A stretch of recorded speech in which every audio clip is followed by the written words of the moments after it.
2026ರ WPLನಲ್ಲಿ next level performance ಅನ್ನು ನೀಡ್ತಾ ಇರುವಂತಹ ಸಿಂಹಿಣಿಯರ ಸೇನೆ ಈಗ ಡೈರೆಕ್ಟ್ ಆಗಿ ಫೈನಲ್ಗೆ ಲಗ್ಗೆ ಇಟ್ಟಿದೆ.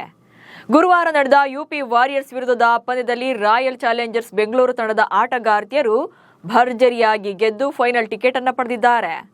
ಅತ್ತ ಯುಪಿ ಟೀಮ್ ಟೂರ್ನಿಂದಲೇ ಹೊರಬಿದ್ದಿದೆ. ಎರಡನೇ ಕಪ್ ಗೆಲ್ಲೋಕೆ ಒಂದೇ ಹೆಜ್ಜೆ ಬಾಕಿ ಇಟ್ಟಿರುವಂತ RCBಯ ಸ್ಟ್ರೆಂತ್ ಏನು?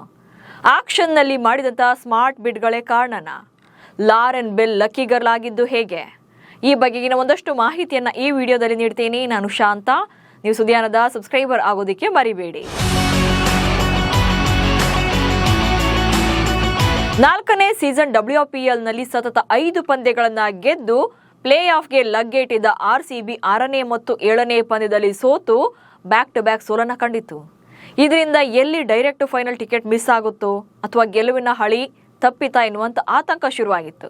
ಆದರೆ ಲೀಗ್ ಹಂತದ ಕೊನೆ ಪಂದ್ಯದಲ್ಲಿ ಭರ್ಜರಿಯಾಗಿ ಗೆದ್ದು ಕಂಬ್ಯಾಕ್ ಮಾಡಿದ್ದಾರೆ. ಸಿಂಹಿಣಿಯರ ಬೇಟೆ ಬಲು ಜೋರು ಎನ್ನುವಂತೆ ಗರ್ಜಿಸಿದ್ದಾರೆ. ಯುಪಿ ವಾರಿಯರ್ಸ್ ಮೇಲೆ ಸವಾರಿ ಮಾಡಿ ಡೈರೆಕ್ಟ್ ಆಗಿ ಫೈನಲ್ಗೆ ಧುಮುಕಿದ್ದಾರೆ. ಇನ್ನೇನಿದ್ರು ಕೂಡ ಎದುರಾಳಿ ಯಾರು ಅಂತ ಕಾಯೋದಷ್ಟೇ ಬಾಕಿ. ಟಾಸ್ ಗೆದ್ದು ಭರ್ಜರಿಯಾಗಿ ಮ್ಯಾಚ್ ಗೆದ್ದ ಬೆಂಗಳೂರು. ಇನ್ನು ಪಂದ್ಯದ ಆರಂಭಕ್ಕೂ ಮುನ್ನ ಟಾಸ್ ಗೆದ್ದಂತ RCB ಯುಪಿ ವಾರಿಯರ್ಸ್ ವಿರುದ್ಧ ಬೌಲಿಂಗ್ ಅನ್ನು ಆಯ್ಕೆ ಮಾಡಿಕೊಳ್ತು. ಹೀಗಾಗಿ ಯುಪಿ ಪರ ಓಪನರ್ಗಳಾಗಿ ಕಣಕ್ಕಿಳಿದ ನಾಯಕಿ ಮೆಗ್ ಲ್ಯಾನಿಂಗ್ ಹಾಗೆ ದೀಪ್ತಿ ಶರ್ಮಾ ಆರಂಭದಲ್ಲಿ ತಾಳ್ಮೆಯಿಂದ ಬ್ಯಾಟ್ ಬೀಸಿದ್ರು ಕೂಡ ಆ ನಂತರ ಅಗ್ರೆಸಿವ್ ಆದ್ರು.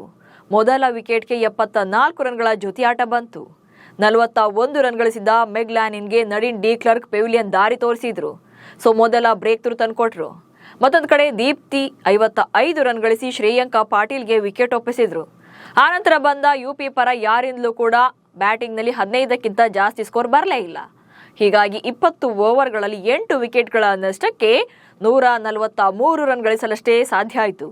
ಇನ್ನು RCB ಪರ ಗ್ರೇಸ್ ಹ್ಯಾರಿಸ್ 2, ಡಿ ಕ್ಲರ್ಕ್ 4 ವಿಕೆಟ್ಗಳನ್ನು ಪಡೆದು ಮಿಂಚಿದ್ರು. ಬೆಲ್ ಮತ್ತು ಶ್ರೇಯಾಂಕ ಒಂದೊಂದು ವಿಕೆಟ್ ಪಡೆದ್ರು. 144 ರನ್ಗಳ ಗುರಿ ಬೆನ್ನಟ್ಟಿದ್ದ RCB ಯುಪಿ ಬೌಲರ್ಗಳನ್ನು ಅಕ್ಷರಶಃ ಚೆಂಡಾಡಿದ್ರು. ಗ್ರೇಸ್ ಹ್ಯಾರಿಸ್ ಸ್ಫೋಟಕ ಬ್ಯಾಟಿಂಗ್ಗೆ ಯುಪಿ ತಂಡ. ಯುಪಿ ವಾರಿಯರ್ಸ್ ನೀಡಿದಂತ ಟಾರ್ಗೆಟ್ ಬೆನ್ನತ್ತಿದ್ದ RCB ಪರ ಗ್ರೇಸ್ ಹ್ಯಾರಿಸ್ ಮತ್ತು ಸ್ಮೃತಿ ಮಂದಾನ ಇನ್ನಿಂಗ್ಸ್ ಅನ್ನು ಆರಂಭ ಮಾಡಿದ್ರು. ಒಂದ್ ಕಡೆ ಸ್ಮೃತಿ ಸ್ಲೋ ಆಗಿ ಸ್ಟಾರ್ಟ್ ಮಾಡಿದ್ರೆ ಹ್ಯಾರಿಸ್ ಅಂತೂ ಯುಪಿ ಬೌಲರ್ಗಳನ್ನ ಚೆಂಡಾಡಿದ್ರು. ಇಬ್ರು ಕೂಡ ಫಸ್ಟ್ ಬಾಲ್ನಲ್ಲೇ ಬೌಂಡ್ರಿ ಬಾರಿಸಿ ಖಾತೆಯನ್ನ ತೆರೆದವರು. ಆನಂತರ ವಿನ್ನಿಂಗ್ ಮೂಮೆಂಟ್ ವರೆಗೂ ಕೂಡ ಜೊತೆಯಾಗಿದ್ರು. ಇಬ್ಬರ ಜೊತೆಯಾಟದಲ್ಲಿ 108 ರನ್ಗಳ ಪಾರ್ಟ್ನರ್ಶಿಪ್ ಕೂಡ ಬಂತು. 37 ಎಸೆತಗಳಲ್ಲಿ 13 ಬೌಂಡ್ರಿ ಹಾಗೆ 2 ಸಿಕ್ಸರ್ಗಳ ಸಹಿತ 75 ರನ್ ಬಾರಿಸಿ ಔಟ್ ಆಗ್ತಾರೆ ಗ್ರೇಸ್ ಹ್ಯಾರಿಸ್. ಇನ್ನೊಂದು ಕಡೆ ಸ್ಮೃತಿ ಮಂದಾನ ಕೂಡ ಅರ್ಧ ಶತಕ ಕಂಪ್ಲೀಟ್ ಮಾಡಿಕೊಂಡ್ರು. ಇನ್ನೇನು ವಿನ್ನಿಂಗ್ ರನ್ ಹೊಡಿಬೇಕು ಅನ್ನುವಷ್ಟರಲ್ಲೇ ಜಾರ್ಜಿಯಾ ವೋಲ್ ಔಟ್ ಆಗ್ತಾರೆ.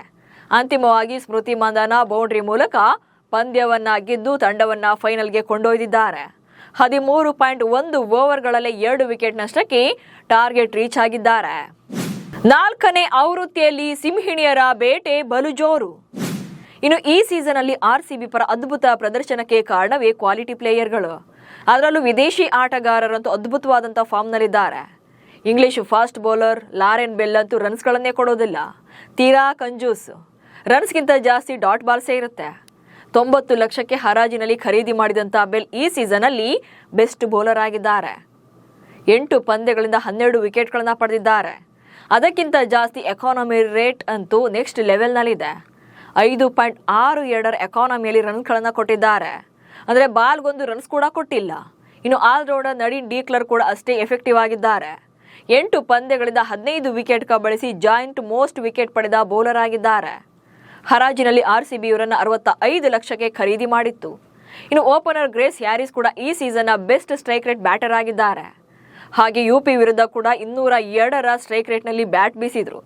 ಹೀಗೆ RCB ಪ್ಲೇಯರ್ಗಳ ಅಬ್ಬರವೇ ಈಗ ತಂಡವನ್ನ ಫೈನಲ್ಗೆ ಏರಿಸಿದೆ. ಫೆಬ್ರವರಿ 5ಕ್ಕೆ RCB ಎದುರಾಳಿ ಯಾರು? ಇನ್ನು ಲೀಗ್ ಹಂತದಲ್ಲಿ ಭರ್ಜರಿ ಪರ್ಫಾರ್ಮೆನ್ಸ್ ನೀಡಿ ಡೈರೆಕ್ಟ್ ಫೈನಲ್ಗೆ ಏರಿರುವಂತಹ ಬೆಂಗಳೂರು ತಂಡ ಫೆಬ್ರವರಿ 5ರಂದು ಫೈನಲ್ ಪಂದ್ಯ ಆಡಲಿದೆ.